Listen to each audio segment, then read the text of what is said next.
What's up, San Antonio? What's going on, South Texas? This is the Area 210 podcast, brought to you by MCS General Contracting, brought to you by Locked On Spurs. My name is Mike Jimenez. That's Joe Garcia. I am bundled up at home. Joe, let me know if I'm overmodulated at any point. You kind of overmodulated a little A little bit. bit. I kind of felt that way, dude. I kind of felt it. Let me move that down. How's it sound now? How's it sound now? Sound a little too low. I'm gonna see if I can bring you up here. Hold All on, I'll right. work on Okay. it. I There we moved go. myself up again. How's this? That's good. That's good right there. We'll go All with right, this. I'll move this off a little bit to the side. My name is Mike Jimenez. That's Joe Garcia. We are in mourning today, okay? It is a cold, dreary day here in San Antonio. There's a reason why I'm not in studio. No, I'm not at my girlfriend's house right now. I am in West Bexar County at my home because it's just too cold, man. And the freezing rain's supposed to come in between 11 a.m. and noon. I didn't want to get stuck in that.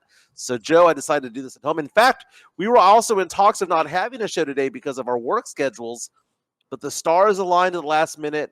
We are back, baby.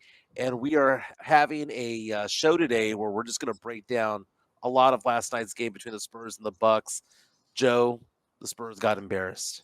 Look at this. JHNSB says it best. Our viewers have given this type of effort from the Spurs a name. And look at what JHNSB says. Wimpy shrivels into Wimpy Ganas once We again. got us. Never fails. You know, last night's game was tragic. Okay, last night's game, that's the only way I can describe it. It was a tragic game. I was excited because, the Spurs were going into this game at 518 and 18, 9 and 6 without Sohan, 9 and 12 with him, 9 and 6 without him. And I kind of jokingly said, hey, man, Spurs are going to win, right? Because they do better without Sohan out there. But this team came out flat, man. There is not one player on this team that came out guns a-blazing. It was on national television. It was on ESPN after that very dramatic Cavs OKC Thunder game. The two best teams playing, and then the rest of the national audience was treated to the Spurs just wetting the bed last night. Not one Spur player did good last night. The Spurs really should have been blown up by 25 or 30. But it got me thinking, Joe. Okay, because a lot of the Sohan stands, Joe, last night were coming at me, going, you see, we could have used Sohan. No, dude, stop. Sohan was not going to affect that game. You needed scoring. They didn't have scoring. Giannis went off. Dude, if Wemby can't guard Giannis, Sohan can't. Okay, can we just all come to that conclusion? He's a former MVP for a reason. Dame What was doing happened Dame stuff. yesterday? What did it show you? When they go ahead and really push Wemby and they really play defense and they get physical with him, what happens? He folds like a cheap $5 chair, dude. Dude, he just doesn't have any help, man. That's what I saw. I saw two superstars going after one superstar yesterday. One of them's just not better than the other. You saw that right away. Well, I mean, come on. Giannis at this point in his career is better than Wemby at this point in his career. Yes. Okay, and that's not a diss on Wemby. Wemby right now is a top 10 player in the NBA. Giannis is top 5, right? And then you have Dame out there who's probably top 20. And the Spurs go out there, lose to the Bucks 121-105. It didn't even seem that close, man. The Spurs couldn't shoot for crap last night. Spurs yesterday shot 36.8% from the field.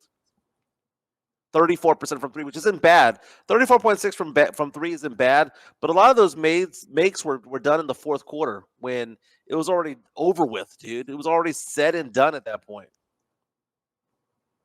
Okay, so let's see some of the. I just opened up the chat right now. We have Chris Gonzalez, Sam Salinas, Matt Lerma, Tony Ornalis in here, Jesse A, JHNSB. Good morning, fellas. Roy, thank you for being with us. Chris Gonzalez. People coming out and saying that the Spurs could have used Sohan.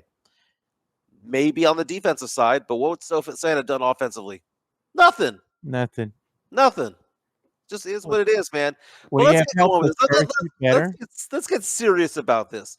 Yesterday proved, and then the loss against the Nuggets over the weekend also proved the fact, and then the Spurs losing the Bulls proved that the Spurs need a number 2. And we don't got one. And I tweeted this morning,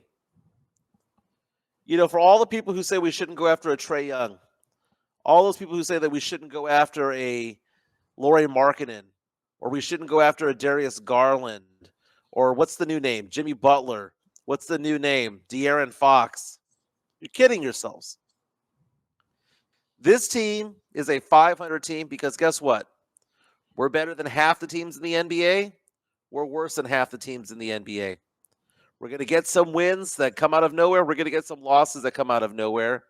This is an average team. And one thing that you always hear about sports is that you kind of want to be a bad team or a good team. Being in the middle is kind of the no man's land, because you're not in the playoffs and you're not getting a good draft pick. You're kind of just a no man's land. Purgatory. That's what it is. It's purgatory. And the Spurs fans have been in purgatory for the last couple of seasons because the needle hasn't moved. And it's happening again. JHNSB comes out and says, Mike, let's be honest. It's time to sell your Castle jersey. Never. He's my son. Last night, Castle with just 5 points on 2 of 12 shooting. Look at these numbers, Joe. Stephon Castle, 2 of 12. Devon Vassell, 4 of 17. Devon Vassell was missing these shots. It wasn't these shots that were halfway in that just bounced out. He was missing shots, not even chipping the paint off the rim, barely even hitting the rim. He had a couple of air balls, if I'm not mistaken. Speaking of air balls, Trey Jones had an air ball that was ugly late in the third quarter yesterday. So you had Castle 2 for 12, Devon Vassell 4 of 17. Wemby only had 10 shots in 33 minutes. When was the last time you saw that, Joe? 10 shot attempts in 33 minutes. You know why? Because they were bodying him up. Yep. We had a Mamba sighting yesterday. Yeah. Didn't make much. Penny, 3 of 11. Now, he did make 3 3-pointers, but he was 3 of 11. All in all, just an ugly game. Meantime, you have Giannis go out for 25 points. You have Dame Lillard go out for 26 and Brook Lopez for 22. 2 superstars are greater than 1. So Matt Lambert comes out and says, in the context of this show, you clearly set up last night as a W because no Sohan. Wemby says he missed Sohan. Now you want to get serious. Okay, let's talk about that. Were the Spurs 14-0 without Sohan? No, they were 9-5. They were not batting 1,000 without Sohan. No one does. No one goes 82-0. So if you want to get serious, understand that you don't win all your games, you don't lose all your games. Okay? Sohan, Ohtani goes out there and gets out 65% of the time, but still bats 350. Okay? You go with the numbers, man. If you want to go with the numbers, please explain the fact how Jeremy Sohan on this team, Spurs are 9-12? Explain that. And explain how 9-12 is somehow better than 9-7. I'll wait. So the fact of the matter is that Sohan is one of the better talented players. He's probably the 4th or 5th best talented player on this team. So did they miss him? Sure, why not? But you can't tell me that his defense was going to be what separates 16 points on this game. Sohan's not worth 16 points. Was it going to be better than Giannis's defense last night on Wemby? No. What would it have changed? What would it have changed? Yeah, Sohan's all right. That's all he is, Mike. He's all right. Spurs shot 34%. So what we're going to do is we're going to go send a 28% three-point shooter out there. That makes perfect amount of sense. But it's frustrating, Joe, because now we're in purgatory, right? Yeah. And I guess purgatory is better than 22-60, right? So, I guess it is what it is. But it gets me antsy as a Spurs fan because I'm looking at Wemby going, my God, how long are we going to have this guy? I know the Spurs are the only team that can offer him the Supermax after 2 more seasons. This is what Spurs purgatory looks like right now to This Spurs is fine. fans. I love this. This is fine. I'm all good. This is fine. Yeah. I'm still here, Sohan. Come on, man. Sith comes out and says, Sohan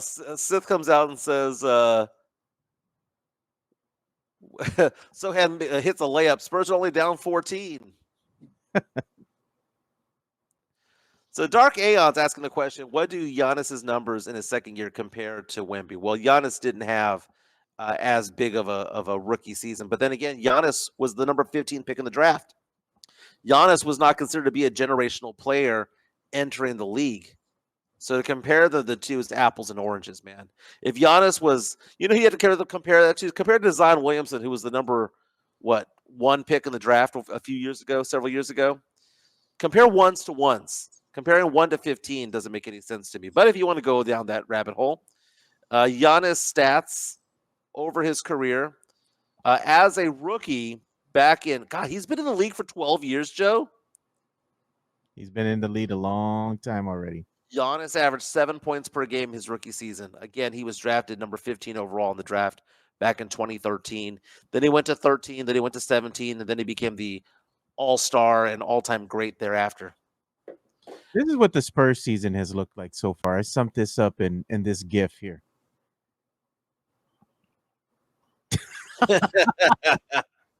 Swing and a miss. Oh, messed up your ankle as well. Yeah. I mean, that's the way the season's gone.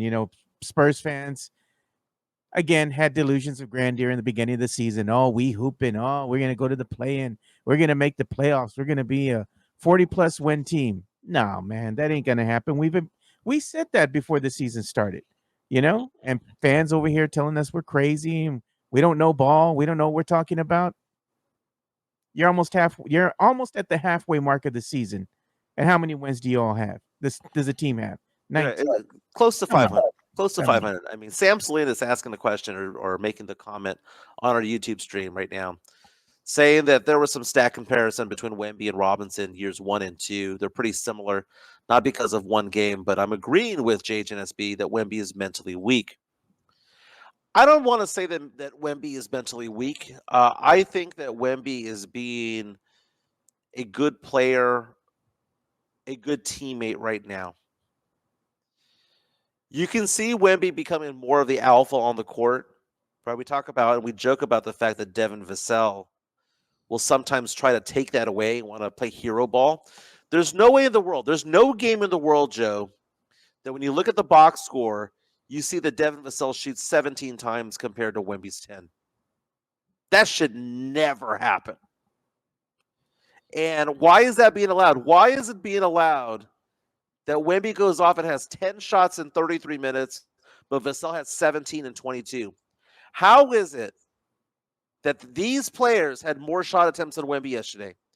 Devon Vassell with 17, Stephon Castle with 12, Julian Champagnie with 11, Keldon Johnson with 15.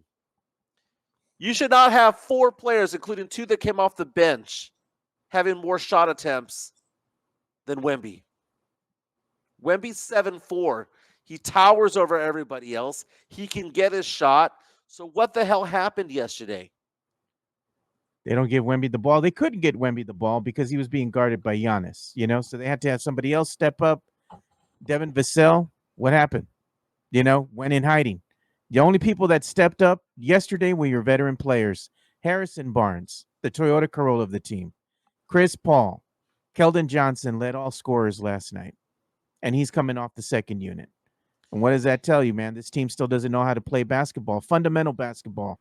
Right. If Giannis is guarding Wemby and he's really bodying him up, why isn't nobody coming out and setting a pick, setting a screen, getting the brother free? Simple fundamental basketball. Spurs just can't seem to grasp that concept. You got to go ahead and look at the coaching staff at some point and point the finger at Mitch Johnson on the rest of the coaching staff. They're putting up horrible lineups. They're trying to go ahead and say, oh, this is a team that's going to get us the wins. And it shows that it's shown that has not happened. When you did have a good lineup that was getting it done, you go and just break it. I still don't get that. Devon Vassell was better off the bench. He was. And so was Julian Champagnie was better starting. I mean, and that's the thing. But at the end of the day, Joe, what does it all boil down to? Just lack of talent. Yeah, just a bunch of guys, man. We have Wemby, a blossoming Castle, bunch of dudes, and a bunch of dudes. And Castle's going to take a while to marinate, man. You know what? Spurs fans need to get to the realization of this. De'Aaron Fox, he's an upgrade over Vassell. Vassell's just all right. That's it. He's just this. You've seen his ceiling right now. This is as good as he's going to get. And it's not that great. If you ask people about De'Aaron Fox and they ask him, like, what does he rank among all NBA players? Some will say top 50. I think it's higher than that. I think that there's small market bias when it comes to players like De'Aaron Fox. We see that with the Spurs. We see that with the Nuggets. The smaller market teams don't get the run, right? It's just one of those things where De'Aaron Fox was averaging 26 and a half points, 5 assists, and 5 rebounds in New York or Chicago. Even if they were a 500 team, he'd be a star. But he's doing it in Sacramento. No one cares about Sacramento. Yeah. No one can even place Sacramento on a map. Look at Big Sean PD, yogurt IQ team. Tell you, man. It's not no lies detected, man. This team has a low beat basketball IQ. A lot of the players out there just stand around, man. Like, come on, dude. Back in the day when the Spurs were doing something, what did they do, Mike? They came out, said pick and rolls, picks, screens, Beautiful game. without the ball, passing the ball. They knew what to do because a lot of the guys on the team had a high basketball IQ. Big Sean PD hit the nail right on the head there. I mean, I don't know if it's basketball IQ. I think it's the fact that they could get their shot, that they could create a play, they can create and get their own bucket. standing around the 3-point line doesn't help your cause. Exactly. As much as I've appreciated Julian Champagny, and he's gone from cardio to, hey man, he's actually a pretty good shooter. He can't create a shot. You look at Sohan, can't create a shot. He's putbacks and he's all about putbacks, right? Putbacks and dunks. Devon Vassell can't create a shot anymore. He can get his shot, but he can't create a shot anymore. Keldon Johnson tries to. Keldon Johnson tries to, and maybe that's the reason why we're so enamored by Stephon Castle.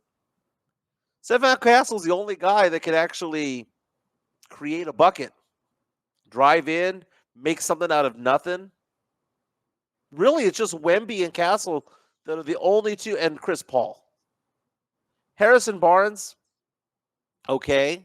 So we got 4 players who can create a bucket. That's why you're not seeing ball movement. That's why you're not seeing backdoor picks or anything like that, is because Sohan can't do it. Champagny can't do it. Vassell, for some reason, can't do it anymore. Keldon can't do it. We all know Mamu can't do it. We all know that Zach Collins can't. Trey Jones definitely can't either. We just have 4 good players, 4 decent players, and then we have a superstar, 3 good players, an enigma, and just a bunch of dudes thereafter. Yeah, you know what else? Devon Vassell is overdue for a extended injury hiatus. Right. It happens every time. I think it's going to happen before they go on the rodeo road trip or during the rodeo road trip. He's going to miss 8 or 10 games again like he does every single season, man. It happens. Look, we got an incoming super chat. We have 2 super chats. Yeah. Both from the Drew Show, looks like. Says, my trade doesn't look crazy now, does it, Mr. Michael Jimenez? We need Jimmy Butler. Jimmy Butler needs us. He just doesn't know it yet. Grito. Dude, he paid a $25 super chat the other day. Yeah. The man asked for a grito. He gets a grito. So we're going to go ahead and play the grito.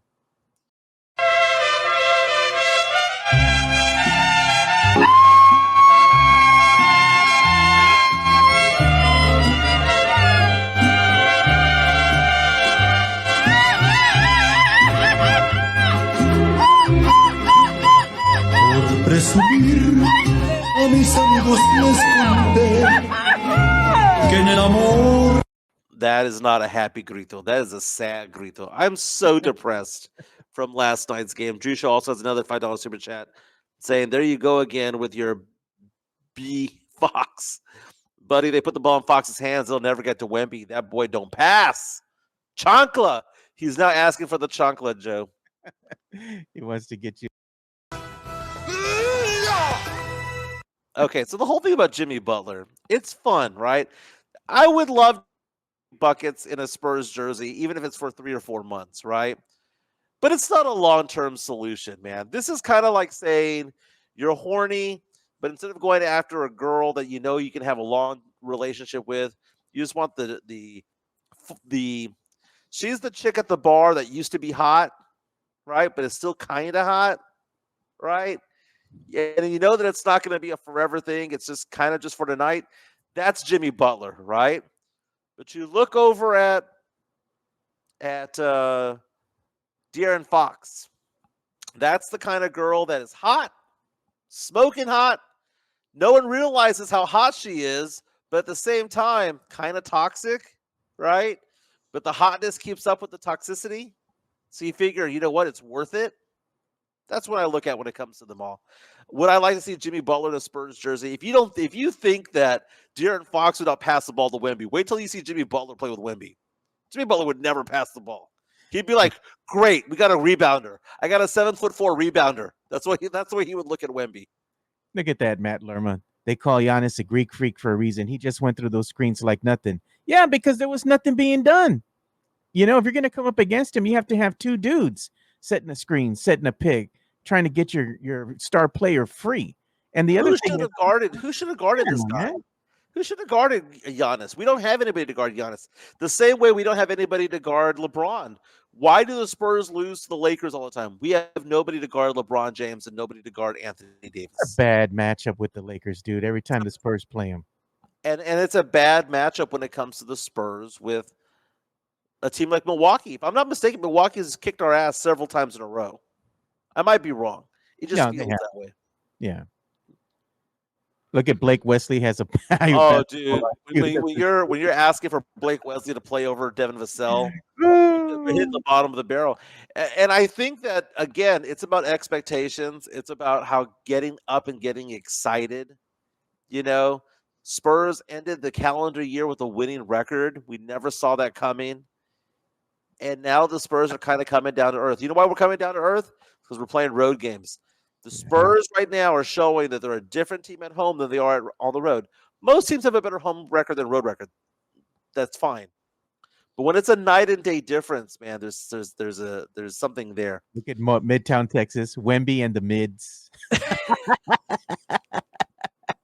If the Spurs were a band, that would be their name, Wemby. Okay. And Well, let's ask this question. We saw a game last night between Cleveland and OKC, the two best teams in the NBA, both of them with like 850 winning percentages. I asked myself the question, how many Spurs would get playing time on either of those teams? And how much playing time? So let's say that the Spurs have OKC Thunder, right? yeah, And we were to merge teams together, right?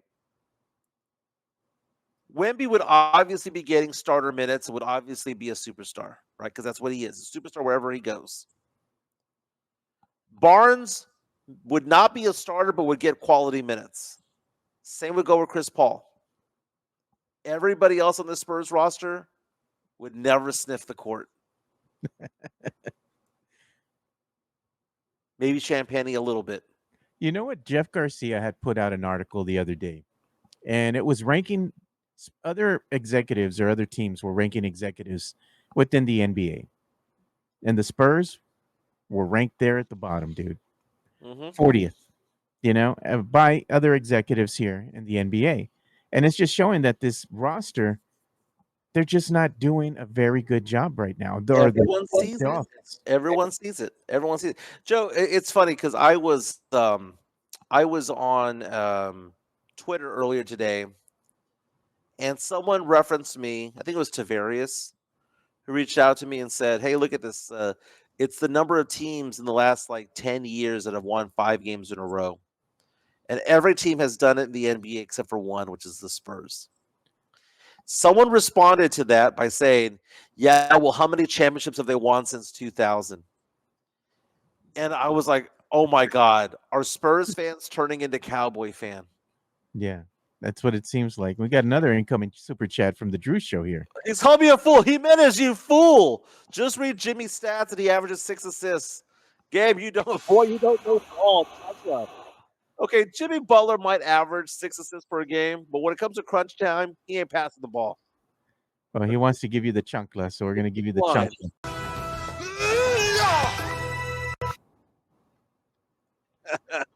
Alejandro Morales reaches out to us and says Spurs fans have that one vision that a bunch of hot chicks, but there are tortas there. What's that movie? Are we Shallow Hal? I mean, it's not the movie he's talking about. Remember Shallow Hal with I remember that. with Jack Black, where he's with this massive woman, but in his eyes, because of whatever he went through, Yeah. he's being beautiful. been 10 years, Joe. So there was if you remember Bill Simmons from The Ringer, formerly of ESPN, the guy behind 30 for 30. He had a rule that said that you can't bitch about your team until it's been 10 years. That you can complain, you can question, but you really can't go full on bitch unless it's been 10 years since the last championships. Yeah. Guess what? It's been 11.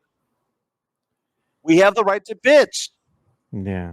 A lot of Spurs fans feel like because it just feels like the Tim Tony Manu, winning championships, pop going. It feels like that was just yesterday because it's nostalgic. Yeah. It was 11 years ago. Oh, That was sorry. 11 years ago. These players have since retired, have been enshrined in the Hall of Fame, and we feel as Listen. we're gonna become Cowboy fans. We're gonna be sitting here 20 years from now going, man, remember back in 03? Remember that 05 series? Big Shot Rob? Remember that? We're gonna be doing that, Joe, because this front office hasn't done much of anything, man. Hasn't done much of anything. Or what are we gonna do? What's the big free agent signing we've had recently? Zach Yeah. Collins to a 2-year, $36 million deal. Is that what we're doing? Trey Jones, 2 years, 20. What are the Spurs? The Spurs already have 12 roster spots filled for next year, Joe. 12. Yeah, man. Hooper Flash has great spaces last night. And thank you for Matt Larimer for hosting the Spurs Twitter Twitter space. Spaces after the game. It was the first time in a while that I hadn't listened to the Twitter Space because I was just so pissed last night. I was Yeah. just watching this game. You know what I was doing while doing it, Joe? While watching the game, I was putting together Legos. You know what I was doing? I was at work again. I had to, and that's the thing. We almost didn't have a show today. So I work and I get out at like 9 o'clock, right? And then I got the word yesterday that I had to work after work. So I had to go to one of our federal locations here, one of our federal buildings. Yeah. Go ahead and get together some mobile offices that needed to be deployed today. So I was working till like 1, 2 in the morning at one of the federal buildings, getting those vehicles ready for deployment. So I was like, I didn't know if I was going to be able to have the show today, but I was like, I got in around 1:30, a little bit before 2. I'm good, Dude, those late night shifts suck sometimes, man. Sam Yeah. Salinas reaches out to us on our YouTube stream, says, so if the Spurs fans have the right to bitch about the Spurs because it's been 11 years, do we Cowboy fans have the right to riot over 29 years? Tony Ornales coming in with a super chat, $4.99. Thank you for being a big supporter of the show. Saying, let's stop future Sohan talks and bring some heat on Brian Wright and his GM performance. Let me tell you what I think about Brian Wright. And this is kind of the analogy that I just thought of off the top of my head right now. As Tavares asked the question, does Brian Wright even speak to the media? He does, but no one knows who he is. Brian Wright has the ability. Think about this. We have one professional sports franchise in San Antonio. And Brian Wright could go to HEB on Bandera and 1604, fill up his cart, pay, and walk back to his car, and no one know who he is. Yeah. It's crazy. But to answer the question about Tony Ornales talk about Brian Wright and his GM performance. Do you know what it reminds me of? And this is kind of me as the poker player, right?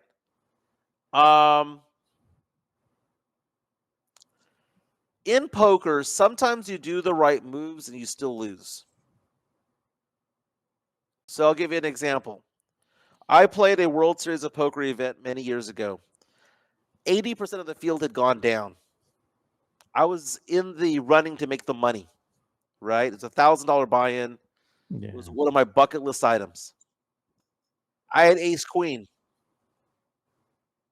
The other person had pocket tens. The flop came out ace queen, whatever. I went all in. I had 2 pair, and the guy called with tens. He ended up beating me because he got trips on the turn. I did the right move, right? But I still lost. Yeah.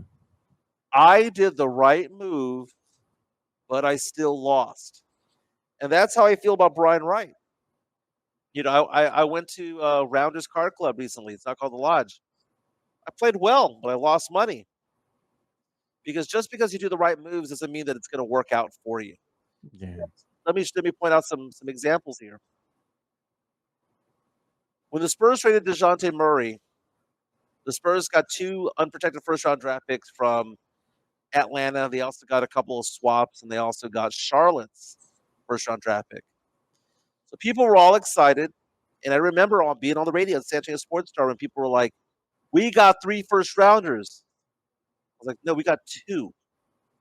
That third one may or may not happen because it's so heavily protected."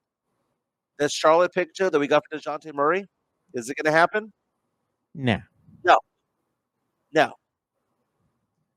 You go on to, okay, well, we got those picks from Atlanta.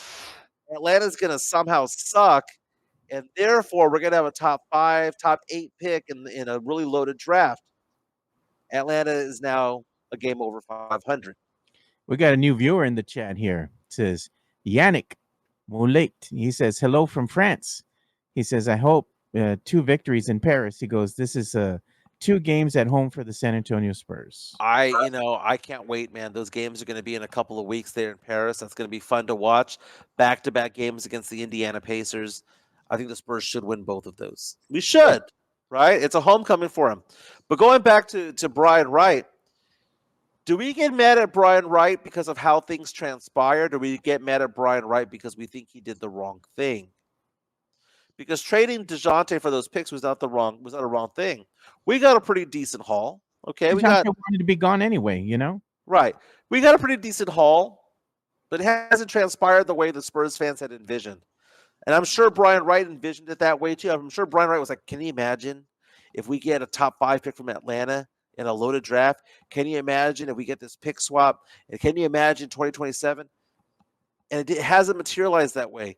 The Charlotte pick fizzled. Oh, we're going to get that Chicago pick. Well, it didn't convey because it was top 10 protected. Brian Wright has probably done all the right things. The problem is that they haven't materialized the way that we had envisioned or hoped. Yeah. Well, So Spurs fans want them to do win. we crucify? Do we go after and attack Brian Wright for the situation the Spurs are in right now? Because what could we have done, Joe? We could have traded those picks for a Lauri Markkanen, maybe, right? Danny Ainge is kind of a prick. We could have packaged those picks for a Trae Young. We could still package some of those picks for a De'Aaron Fox. But the thing about it is this, Joe. That's probably where he stumbles, right? He did the right moves, but then had faith in those moves when he could have just flipped them for a player to play now.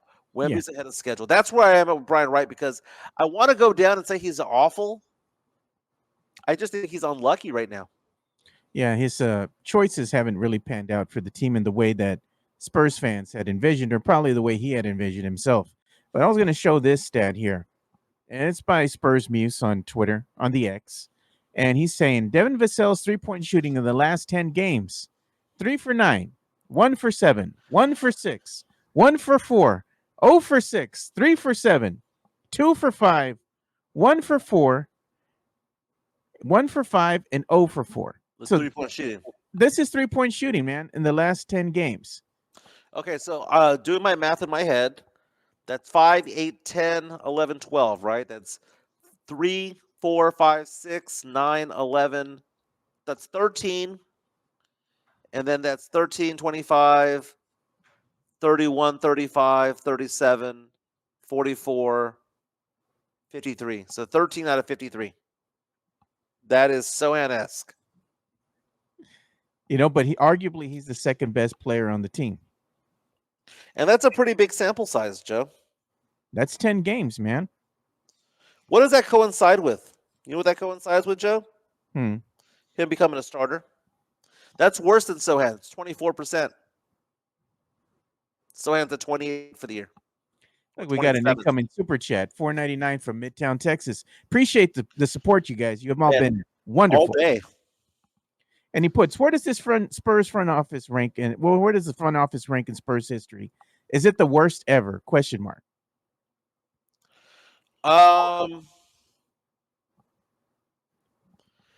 it seems like the worst ever because this regime, it's still the same regime. R.C. Buford's still there.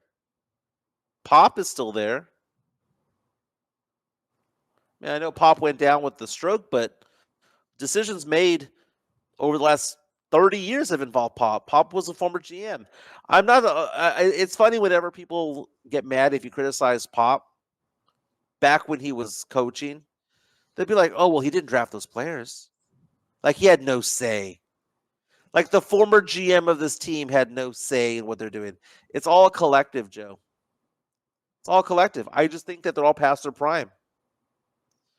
And the more I think about Brian Wright, the more I realize he's probably doing a decent job, not a good job. It's just unlucky. Look at Matt Lerma. He says at Roy. He says Pop was on record saying he's out of the draft process, and then look what Sure. Roy Yeah. says. Okay. And Matt, he goes, yeah. and Roy coming out. And Matt, you believe what Pop is saying is the truth. Come on, Matt. just like you believe Kawhi wanted to be in San Antonio, right? He went on record saying, "I want to be here. I don't want to go nowhere." And what happened? He's gone. Yeah. He's gone. I can't believe Matt Lerma believes everything that the Spurs say to the media. You do realize it's public relations, right? I want to be here. They don't. They don't. Chris Leha coming out and saying with a $4.99 super chat. Thank you so much, Leha. Brian, wrong. Look at his track record. He's a trash GM. Well, I mean, he was part of the draft that got Lucas Samanic, right? He wasn't the GM. He was the assistant GM at the time, right? Oh man. Matt's gonna stand on his hill alone. Yeah. Why ask the question if you already believe something? Because that's their job. If you ask a question, people have a right to answer back. I get that. You know, everyone has their own opinion. Do you know how you know that this is true, Joe? Local media had nothing on Josh Primo. Yeah. Who knew all about the Josh Primo stuff? National media. Brian Wright knew. He knew. But Yeah. he took a gamble on the brother anyway. And he lost. You know, okay, so like the Spurs, who are the recent draft picks, right? Castle. Castle is a good pick at number 4, right? We at least got a top 4 player, right? In Who are the other? draft. What are It was the a other weak draft. draft picks? What are We the got other we, draft we picks? got we got a good player there. Who was the draft pick before that? What did they Yeah. have? They had Primo before that. Then before that they had Lucas Samanic, right? And look at Leha. Lucas Samanic, people really tried defending that bum. The brother had no heart, man. His mind Yeah. wasn't in it. Lonnie Walker. They had who else did they have? We had Sohan, we had Malachi Branham, Blake Wesley. Yeah. I mean, Devon Vassell was a decent draft pick back in the day. Devon Vassell at 11 wasn't bad.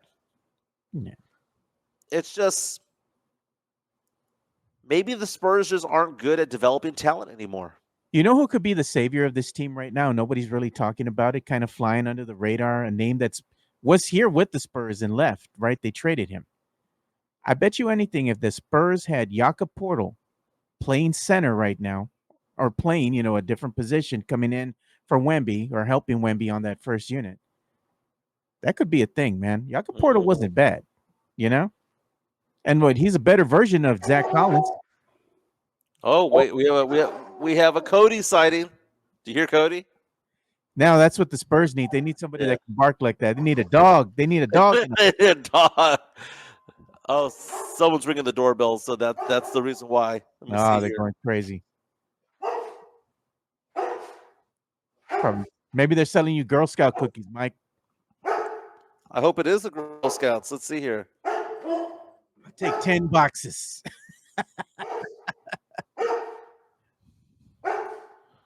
Person detected at the door. Who is it? Phantasma. It's a ghost, man. It probably is the rain, dude. Dude, there's nobody at my door. This is creepy. It's raining. Cody, settle down. Midtown Texas saying, please let the dogs in. How long am I supposed to let them outside? I don't know, 40 minutes, an hour. It's cold, bro. I know it's cold, but shouldn't they be outside for a little bit? Why? It's gonna warm up No. Saturday and Sunday. Why, Mike? Because they're animals. Animals belong outside. I love it every time you say that. No, they're fine. They're animals. Dude, the doorbell rang, and I'm looking at my cameras. Nobody there. Dude, they want to come in, Mike. That's probably why they're barking, dude. They're Did I like, get served it's legal cold out paperwork? here. No, dude. Oh, I'm look at- nice and toasty in my hoodie, dude. This is good stuff. Look Hey, at you Head mentioned Horse. Kawhi Leonard's name. Kawhi Leonard said that he wasn't going to play because his family got evacuated from Pacific Palisades in California, which is struggling with the brush fires over there. Dude, that guy just doesn't want to play anymore, man. Am I a dick for asking this question, Joe? Is your family healthy? Oh, they're good. They got out okay. Now go play ball. Am I a dick for saying what is he gonna do? Hanging out with his family at a nice hotel. Go play ball. Look at this. Tony Ornelas, thanks for the $1.99 super chat. We appreciate you, man. He puts Wright could have drafted Halliburton instead of Vassell. Okay, let's play this game. Let's go through all the NBA drafts right now. Okay. So Basketball Reference has a really good pickup on all this, right? So let's go. Let's actually give Brian Wright a record here, right? What could he have done, right? So they picked Stephon Castle number 4 overall. Richard Sarr and Shepard went 1, 2, and 3. I'm fine with them taking him because they probably got a top 4 pick, right? Yeah. So okay, 2023. The Spurs have the. Who the Spurs get in that draft? We got Wembanyama, obviously. So that's a good pick. You don't give flowers to Brian Wright for picking Wemby because of who else were you going to draft? Amen Thompson? Come on. Yeah. 2022. Spurs have 3 first-round draft picks, and the one that's there is the Spurs took Jeremy Sohan over Jalen Williams, who balls out for OKC. The Spurs took Malachi Branham instead of Walker Kessler. The Spurs took Blake Wesley as opposed to, say, Andrew Nemhard or Nikola Jovic or Kennedy Chandler. I mean, there's some pretty decent names out there that they could have gotten. You go to 2021. Josh Primo, when they could have gotten Alperen Şengün. And that was one that I was on the radio talking about the entire time going, get Şengün. That guy's good. That Primo pick, dude. I have a hard time believing that they didn't have that in the back pocket. Like they didn't know that something was up. They got Devon Vassell at 11 when they could have gotten Tyrese Halliburton at 12. And look at Sam Salinas that says, you're missing the second pick, the wasted one where they traded Dillingham. Totally effing wasted. Who else were you going to get? There was nobody there at 8. Like, I will say that one there, man. Okay, so Matt Lerman saying J-Dub is only as good as he is because he plays next to SGA. Okay, Matt, we want to play that game? Then Sohan is only a starter in the NBA because he plays next to Wemby. Yeah, and he's playing on the San Antonio Spurs roster. If he was anywhere else, he'd coming off the bench.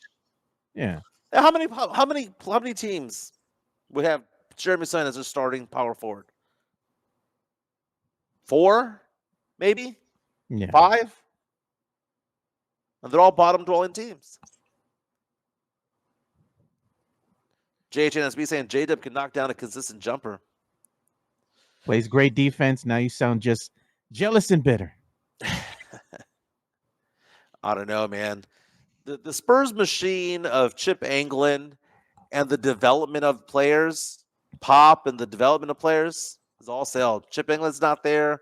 Greg Popovich is not there. And if he is there, even prior to the stroke, was just not himself anymore, dude. He's old. You know what they need? The Spurs need? You know what everybody needs right now? They need to go ahead and get a girl that looks just much like the way Collins is looking at Keldon Johnson tear his warm-up shirt off his body before the Spurs played the Bucks. All this hype, and what did they do? Shit the bed. Well, how about this? Who's the one amped up is Keldon, right? Who led the team in scoring yesterday? It was Keldon. It was Keldon. But the rest of the team didn't show up, man. He's ready to play. So were the veterans. Everybody else, no show. But Joe, the Spurs are still holding on to the number 10 spot. That's sad though, man. Season It's sad ended right now. So 500 might get you there, Joe. Maybe. Look at our good friend RJ Marquez, dude. I like RJ Marquez. He's one of my friends, man. Yeah. Good guy, man. Great guy. Him and his wife are great people, man. And look at that. Spurs flew into Los Angeles after their game against Milwaukee. The region has been devastated by wildfires in Southern California. No word yet if the NBA might postpone the Spurs' 2 upcoming games against the Lakers. The NHL postponed Wednesday's Kings game. So we'll go ahead and see what happens here. This could be something that actually can affect the Spurs schedule moving forward. Yeah. Beyond that, I saw that there was an award show that was going to take place like in Hollywood. I don't know, the Screen Actors Guild or something like that. One of the big award shows. There's like 3 of them. There's like the Golden Globes. There's the Screen Actors Guild, and then there's the Oscars. It's being postponed by a couple of weeks also because it's taking place 5 miles away from where everything's going on. My cousins are out there fighting this fire. My cousin Andy is manned out there. He's been a firefighter for Los Angeles County for so long. He told me a story though that because of these fires, oftentimes what they have to do is they have to choke out other. They sometimes have to chop down trees to like not let them spread, right? And he was telling me that he had a superstar. I don't know if I say superstar, but a star actor that he went up to. And he says when he talks to celebrities out there in those hills, Pacific Palisades or Malibu or wherever it's at, right? He goes, sometimes you have a celebrity out there who's like a dick and some that are very, very, very nice. And that he told me the story last year that he came up to Jack Black, the comedian, the comedy actor. And he told Jack Black that they needed to chop down certain trees because they were endangering areas, and it would if there was a fire, it would spread and all that stuff. And he said he thought that Jack Black was going to get upset about that, and Jack Black was like, "I'll do whatever you tell me to do," and that was pretty cool. Yeah. I like to hear stories about celebrities who are nice people, and apparently Jack Black was a winner when it came to it all. He said that he went up and introduced himself to everybody, and just said hi to everybody and thanked them for what they were doing. And basically said, whatever you need to do on my property, just do it. Yeah, I mean, they're out there trying to save lives, man. You know? Yeah. But he said, my cousin says that there's other celebrities out there who are just straight up dicks and are like, you're not touching my property. You're not going to tell me what to do with my home or with stuff like that. All right. But that Jack Black was a real one. Yeah, they don't want them to tell them to do with their homes, anything to do with the homes or touch the property. When it goes up like a matchstick, good luck. Yeah. It's crazy. My daughter got a message from her cousin saying that they've evacuated to a hotel, but that they think that their house is going to be okay, but they evacuated to a hotel. I saw an article talking about how certain actors over there, James Woods, has evacuated, saying that he doesn't know if his house is going to survive what's going on over there. There was another actor that I heard of. It was a movie star, Steve Guttenberg from Police Academy. I think he lost his house, man. I think his house is a goner. Did they see that interview they had with him? They go, "What's your name?" "Oh, Steve Guttenberg." It's like, come on, man. Mahoney. I'm Mahoney. You never see Police Academy, man? Come on. Joe, it's funny because you know how I tell you all the time that I didn't see a lot of movies growing up. For some reason, maybe it's because like my dad allowed me to have this because they're cochino movies, right? Oh, There's a Callahan and a very young Kim Cattrall and all that stuff. My dad watched Police Academy with me, and I watched 1 through all of them, even the one where they take on Miami. You know what I'm going to do today? I work from home, and I have like the white noise on in the background of TV shows and whatnot. I'm going to find a Police Academy movie. Hightower, Hooks, move it, Captain Harris, Commandant Lassard. How do I still know these names, Joe?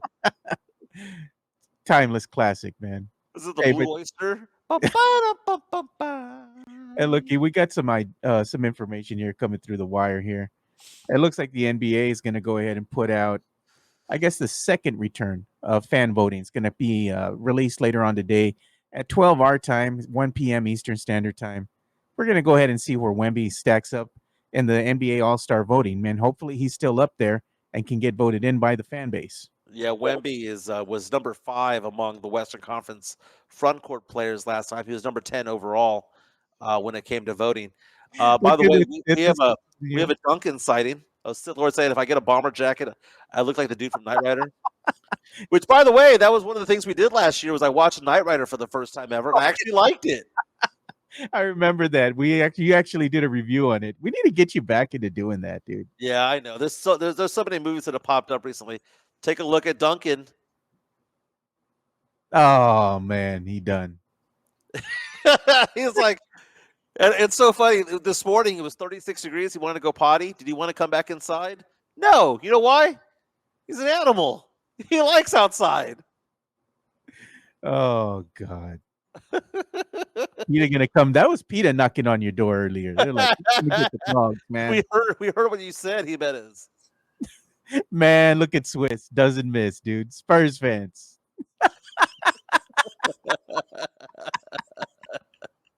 Oh shit! Look at that. It was such a brutal game yesterday. Like there was nothing to take away from it other than the fact that we have a no number 2. Nah, man. The And team we like the team we got. And you know what's funny, man? You go and you see the disparity of what's happening with Spurs fans at this exact moment in time, and you look at the other end of the spectrum, and you have the Cavs that are, have the best overall record in the league, and they snapped the Thunder's 15-game winning streak.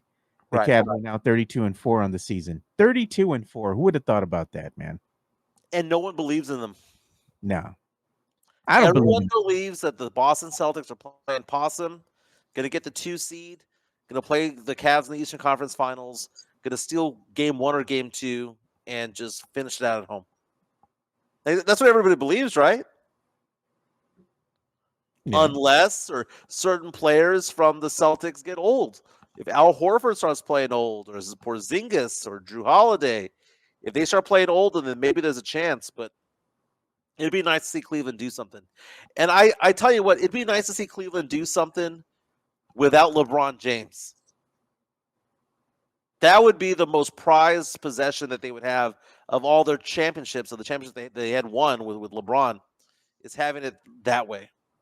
Look at Redbird Junkie. He says Vassell could be the number 2 if he'd stop chunking up 3 balls and just get buckets outside the paint. No line. It's not good enough. I mean, he needs to go ahead and shoot better. He's going to garner that many touches, and he's taking touches away from Wemby. You got to produce. Right now, Vassell's not consistent. Brother can't even shoot at 3, man. JHNSB just hurting my feelings right there. Read that one for me, please. Remember when Spurs fans didn't want Darius Garland because we got Vassell? Yeah, so Darius Garland on the season averaging 20.4 points per game on 49% shooting, also averaging 7 assists per game. That is quintessential Spurs fan behavior, and it's also not only the behavior of the Spurs, but also the front office is being enamored with what you've got because they wear silver and black. Yeah. I mean, it's not just. I mean, like the Spurs have Wemby, who's a top 10 player in the NBA, and that's amazing. We have a washed up point guard in Chris Paul. He will give you. Remember back in the day, Wemby, Duncan wouldn't play back to backs, or Duncan would play back to backs, but he'd be really good one of the games, and on the second game of the back to back, he wasn't any good. It reminds me of when I used to say this about me going out drinking with my friends, especially when we'd go to Vegas. I would tell them, I'm like Duncan at the end of my career. Okay? I'm good for one night, but you got to rest me the next night. Okay? If we're going to go to Vegas for 4 nights, I'll get drunk nights 1 and 3, but not 2 and 4. Oh, man. When you're young, you can go all night, all day, every day, right? And that's the thing about, Chris Paul. And it's getting that way with Harrison Barnes. I like Harrison Barnes, but, it's just, his best days are behind him. He's still good. Best days are behind him. Who on the Spurs team right now has an extra leap ahead of them? Like, we know that Wemby does. Yeah. Maybe Sohan has one, but I don't think he has two. Vassell is capped. We know who Devon Vassell is. We knew who Keldon Johnson is. We know who Trey Jones is. Does Champagne have an extra step forward? Because if not, we're just going to be sitting in purgatory saying, I'm fine. You know what? You're going to be spinning your wheels like a car trying to burn out. Yeah. You're going nowhere, man. Just making a lot of smoke, doing nothing, going nowhere. But look at this, man. We have to talk about this a little bit too. Texas Longhorns have a big game coming up tomorrow against the Ohio Buckeyes, man. And I'm going to go ahead and show this. I'm showing the wrong picture here, by the way. Let me go ahead and get the right graphic on the screen. I'll go get that up right now. So the Longhorns have a big game against the Ohio Buckeyes tomorrow. Longhorns 13-2, Buckeyes 12-2. Longhorns ranked number 3, Buckeyes ranked number 6. Game tips off at 6:30 p.m. Yeah, so the big question that fans have, I'm sorry, I got to get my phone for my notes. So the big question that fans have is UT for real? Our good friend Mike Taylor from the Mike Taylor Show, he's also in the building with Rudy J, asked the question on social media this morning, should UT play Arch Manning a handful of plays, a couple of series, just to change things up a little bit? Or should they just ride or die with Quinn Ewers? I think they need to play Arch Manning. If you're going to want to go ahead and contend for the national championship, right, you're going to have to go ahead and change things up, man. I think the Buckeyes are too good for the Longhorns just to roll out there with Ewers. I don't think Ewers is going to get it done, man. Is it possible that Texas just really is just No. Because Ohio State has a pedigree of winning championships or at least getting close to one, right? Texas is on the come up. I know, it's one of those things where Texas first year in the SEC. Normally at this point, we see Georgia, we see Bama. Back in the day, we'd see Clemson. Those are there, but the teams that always seem to always be there is Ohio State. And Ohio State, lost 2 games this year to really good teams. Lost them in the last minute, close games. I'm afraid of Texas going out there and getting their ass handed to them. I am too, man. I think the only thing that Texas has going in their favor right now is the fact that it's being played in the state of Texas at Jerry World. Yeah, man. I mean, it's basically not played in. It's played in a neutral ground, right? It's not played to give one team the advantage over the other in a sense, but still in the state of Texas at Jerry World, still here. You would think that things would be in favor of the Longhorns, but right now I think the Longhorns are at a disadvantage because the Ohio State Buckeyes, man, they ain't no joke, dude. That defense is stellar. I think they're going to give the Longhorns all sorts of fits, and if the Longhorns can't get their running game going, if the Ohio State Buckeyes go ahead and stop that run and force the Longhorns to go ahead and pass, and they just keep on putting pressure on Ewers the whole night, that might be all she wrote. The Longhorns really need to establish a running game. They do. I think part of this game is going to be controlling the clock. It's going to be limit the possessions. I don't want to see a shootout there against Ohio State because I think if there's a shootout, we're going to lose. I want to see sustained 10 to 14 play drives, control the clock, control the tempo and pace of the game. That is what I want to see out of the Longhorns. I got a question, man. Should we have Johnny Walker on the show tomorrow? That's a good point. Let's make it happen. Right? This is a big game. I mean, Johnny Walker, he knows Texas Longhorn football, man. We got to get him back on. He does. And, I look at this team and I don't know what to make out of it, man. Because if you want to say that they're a top 4 team in the country, like legitimately, I believe you. But if you want to tell me that they were smoke and mirrors the entire time, I can kind of buy that too. Losing twice to Georgia, almost beat them one of those times. It's kind of weird. It's kind of weird to not see Bama out there. It's kind of weird not to see Georgia. It's kind of weird to see all of that happen. Meantime, on the other side, Is Penn State for real or not? Penn State. Who did Penn State beat in the playoffs to get to the semis? They beat Boise State and they beat SMU. Congratulations.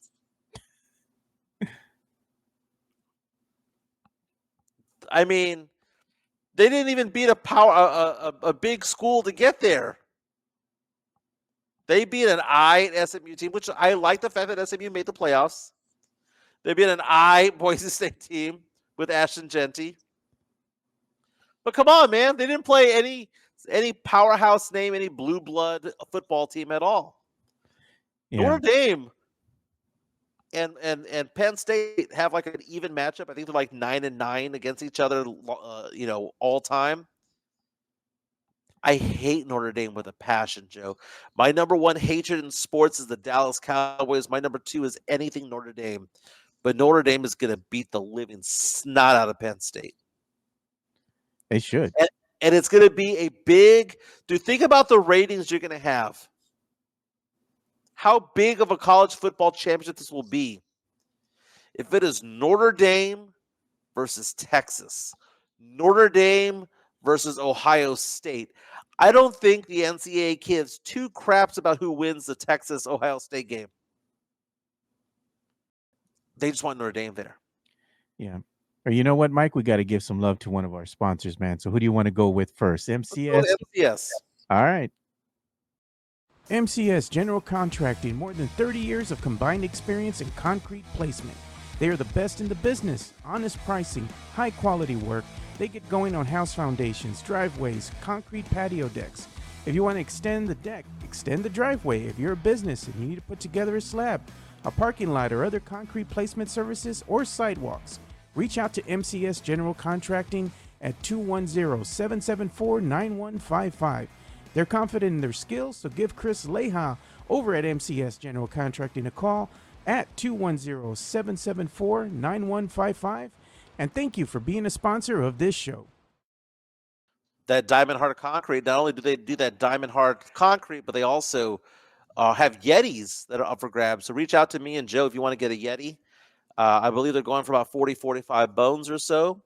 And we'd be more than happy to place an order for you through Chris Lehan, fellas. Their number is 210-774-9155. 210-774-9155. Like I've said it all along, I've been a customer of theirs. They've done a fantastic job working with my house. I'm looking at it right now. They did the sidewalk all along right here. They did the steps and the extension to my patio. They did a very, very, very good job. And I highly recommend MCS General Contracting, 210-774-9155. Joe, I got to show you something real fast. Yeah. My cousin just sent me this. 40, 50 mile per hour winds. Damn. That is him fighting the fires in California. Can you hear him? Yeah. These poor people. That whole place is on fire, man. This dude on the other side.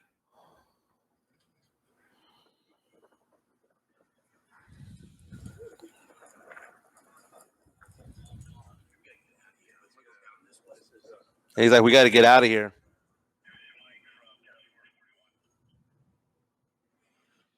Man. Scary stuff, man. Then he also sent me this one also. The devastation. Oh. Yeah, the Palisades, man. Everything's just burned up over there, man. They're going to have to rebuild the whole place. That's crazy. Mario Cavazos reaches out to us and says, I became a Notre Dame fan watching them on Channel 4 every Sunday and watching Jerome the Bus Bettis. Oh, man, look at this. Pop culture news. Jessica Alba is back on the market. Really? She broke up with Cash Warren? Think so. Look, we got an incoming $1.99 super chat from Tony Ornelas. He says, I think it's time to test out Riley Minix in SA. Oh, my God. That's how you know we've hit the skids, man, when we're looking at Riley Minix, who, by the way, is doing a fantastic job over in Austin right now. So TMZ is reporting that Jessica Alba and Cash Warren are separated, heading for divorce. She's a billionaire, dude. Look at that. Latina self-made billionaire because of all her cosmetic products and fragrances and things like that. I'm very, very proud. I saw this stat, Joe. The divorce was finalized between J-Lo and Ben Affleck. How much did it cost him? Well, it's houses and a wedding ring, right? She's been divorced now 6 times, right? She's looking for love. I ain't gonna be mad at it, right? But the stat that I saw today was she held on to all 6 of those wedding rings. The value of them collectively $17 million. Damn, it's a good chunk of change. She has $17 million in wedding rings from divorces. That's amazing. Jeez. You know what I was going to show you, Mike? This is funny to me, man. I saw this just scouring the X right now. And you know, Yeah. you're always saying Mike is sneaky athletic, right? Yeah. Yeah. Let's see if you could do this, man. Oh, hell no. Look at this, dude. You sneaky athletic, Mike. I think you could keep up for a little bit. No, I would go 3 and out. He did pretty good, man. This should be a thing, dude. This is fun. Jesse A comes out and says, I'm going to take my chance with J-Lo. I could change her. Ah, he's gonna be number 7. Hey, man. Still hot. Leia, who the hell does J-Lo think she is? Thanos? He's got the Infinity Gauntlet all by herself. That's so Definitely, I funny. did that when I got up this morning, trying to do that obstacle course right there. Hey, tomorrow the Houston Rodeo is going to announce their lineups for the rodeo, which takes place during spring break weeks there in Houston. So San Antonio does it the early part of February, and like the 9th to the 23rd. That's when they do it in Houston around the same time, but in March. I'm interested in seeing who they have out there. They're probably going to have like a big band, like the Foo Fighters or something weird. Well, we got who? Who do we got? You got Leanne Rimes. Come on, man. We got Nelly.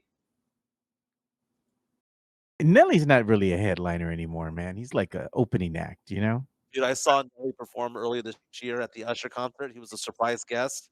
Yeah. I lost my mind, dude. I got excited, man. He sang 3 of his hits and Like bounced. you said, it's getting hot in here. Getting hot in here. I am getting so hot. I want to take my clothes off. Oh God, dude. Oh, look at this. Swiss came in hot again, dude. He went. I showed the meme that he made, right? And look at he's quick with it, dude. He already got your face on it. Oh, who is that? Jason Whitlock? Who is that? It is, dude.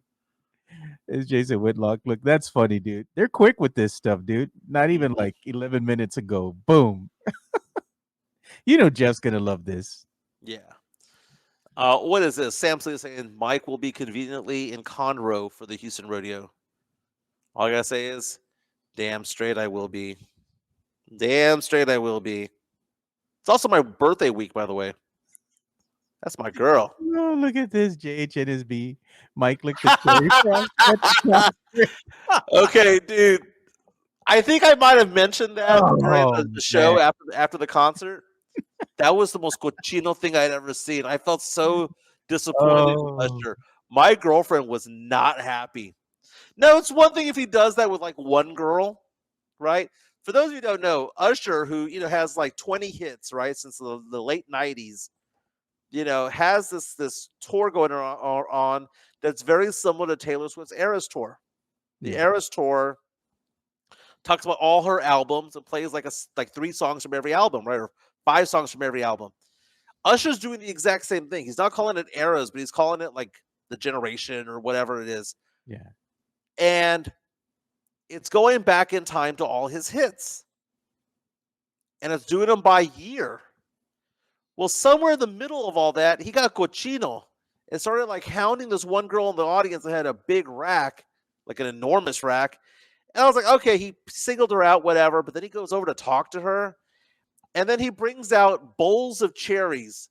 And not the little cherries, not the little maraschino cherries. These things look massive, right? And they're to give the impression of something else. And he's going around from girl to girl to girl to girl to girl to girl, like 50 women in the audience, asking them to lick the cherries and then swallow them. Oh, look at And that. then one time he went up to a girl who he saw was with a dude, and he goes, "Do you mind? Is it okay for your girl?" And the guy was like, "I guess." And then he dangles them, right? So no, I did not lick the cherry, the Usher cherries. That was gross and cochino. And it went too far, man. He had a twerking contest. He had strippers on stage. Dude, we're gonna find out that Usher was part of the whole Diddy experience. Look at Jesse A. Usher learned from Diddy. Yeah, where he learned from Diddy. It's cochino, man. Yeah. He's playing, OMG and all this loving this club and and all that stuff. And we think that he's just like this nice, uplifting music guy. It's cochino all the way. Pits it all, Sam Salinas says. That's funny. God, man. Look at this, dude. We got this breaking as well. So the NBA standings, they update, right, as of yesterday. Then look at where the Spurs are at still. We went ahead and talked about it a little bit. They're standing at 18 and 19 at 10 Yeah. against right now. They're just they're tied right now. They're with the 10 and 11. Sacramento Kings also have same record as San Antonio Spurs. There we go. We lost you for a sec. We got you back. Okay, yeah, Spurs sitting there at 10, holding on that spot. More and more as the season's going on, Joe, we're seeing that the magic number there, it's kind of like the projected cut in golf, right? You got to get to here if you want to last the weekend. It looks like the projected cut is 41 and 41. We thought it was going to be 46 and 36, but it's 41 and 41 appears to be the projected cut. Who says go Rockets? Benji, get out of here. Get out of here. We don't accept Rockets fans here. Space Dude. City Mike, Space City Jimenez. Again, I don't go to Houston. I don't set foot in Houston. I go to Conroe. Conroe for my girl. Look at JHNSB. He says Kings and Suns are better than us. They should finish 13th. At the end of the day, man, I think it's going to, when the dust settles, Spurs are going to be at least 13 or 12 on the outside looking in, man. You know what? When it comes to the draft, you know what I say? Good. The Spurs, they finished the season and, they have a bad record. They've only won 35, 36 games. Good. That's what we said they were. Vegas knew all along. Yeah. Hey, they're really not off, man. The Vegas odd makers are really not off. And me and Mike have went on record numerous times, even on Locked On Spurs and our show as well, and saying they're going to win anywhere from about 35, 38 wins. They're a 35 to 38 win team. That's how many games they're going to win on the season. Antonio now is coming out saying that we should never say we when we talk about the Spurs. No, we are a collective. The Spurs are nobody without the fans, okay? The Spurs are basically playing rec league basketball if it wasn't for the fans. And that goes for any city out there, any team out there. It can be the UT Longhorns. If you're cheering for UT, that is we. They're going to, Ohio State's playing against us, not against the UT football players. Yeah. Because if it was just we, if it was just them, then why would we care? Right? We are all family when it comes to it all. Look at Leha. Christopher Leha's in the chat too, and he put, "Can't wait to see the standings after the rodeo road trip." And then you're gonna hear that rumbling down the hall. It's gonna be down the street. It's gonna be Team Tank coming in going, well, the Spurs are 10 games under 500. We should just lose the rest. Yeah, and look at Sam Salinas. He says Leha's right. Rodeo road trip is going to be what makes or breaks the season. And I'm telling you guys, based on what we've seen out of the Spurs thus far, when they go on the road, it's not going to be a good showing, man. I expect the rodeo road trip is going to be what breaks the season. I predict the Spurs will probably win maybe at least 2 games, 3 games at the most. I don't really see this team faring well far from the Frost Center, man. Tony is coming out here on our YouTube stream, on our chat line, saying, we shouldn't say that we're a part of the Spurs. I disagree, right? But it reminds me of what my girlfriend was telling me the other day. I was talking to her about sports, and now my girlfriend played college softball, right? So she's an athlete. But I was talking to her about when the Spurs won the title in '99, and I was telling her that I remember all the people crying at the Alamo Dome. I know the Spurs won the 99 title at Madison Square Garden, but the last game that they played here at the Alamo Dome, we all knew that the Spurs were better than the Knicks. We all knew that it was a foregone conclusion that the Spurs were going to win the NBA championship. It was the first time ever, right?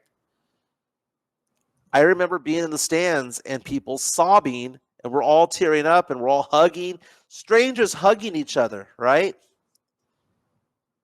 And I'm telling her other instances where I've been emotional watching a game. When the Oilers blew that big lead to the Bills back in the mid-90s. When the Spurs won in 2014 to avenge the 2013 loss to the Heat.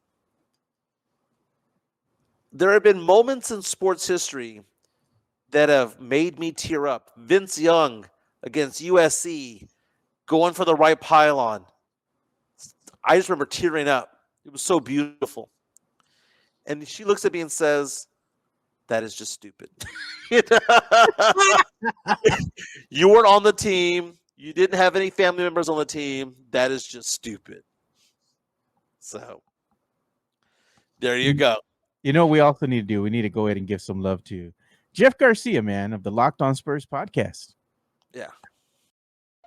Locked On Spurs is your daily Spurs podcast, hosted by Jeff Garcia, the lead Spurs writer for Ken's 5 San Antonio. Jeff has a healthy plethora of guests all the time on the Locked On Spurs podcast. You can also follow Jeff on Threads at Jeff G Ken's 5 SA. You can also follow Jeff on Twitter at Jeff G Spurs Zone.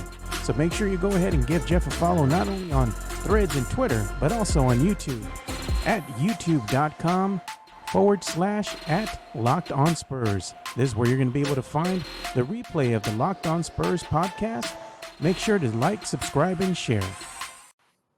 Yeah, Jeff Garcia has Dominguez Cinco on, Raul Dominguez. You know him on Twitter, Spurs Twitter, on Locked On Spurs today as they look deeper into the Spurs' loss against the Bucks.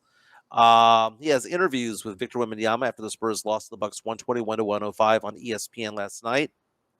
And you just follow Jeff Garcia at Jeff G Spurs Zone on Twitter or Threads. And then also you can subscribe on YouTube, Spotify, or wherever you get your podcasts. Locked On Spurs. I'm oftentimes on it. I was supposed to be on it next week, but I big timed him. It's just what it is, man. I got to big time the guy every once in a while. Keep him in check. He always makes fun of you for that. He goes, Just Mike, playing. I had to work. Oh, we got to give some love to you too, Mike. Yeah, 210-508-0369. I'm a financial guy. I have 19 years experience as a financial advisor working with investments and retirement accounts and things like that, life insurance, disability, long-term care. If you know anybody who's retiring, anybody who is changing jobs, has to do a rollover of a 401k, an IRA, a pension, or maybe even has existing investments and wants someone to look at them, give me a call, 210-508-0369. Joe, we're going to have to call it an early show today. I got to get to the office and got lots to do today.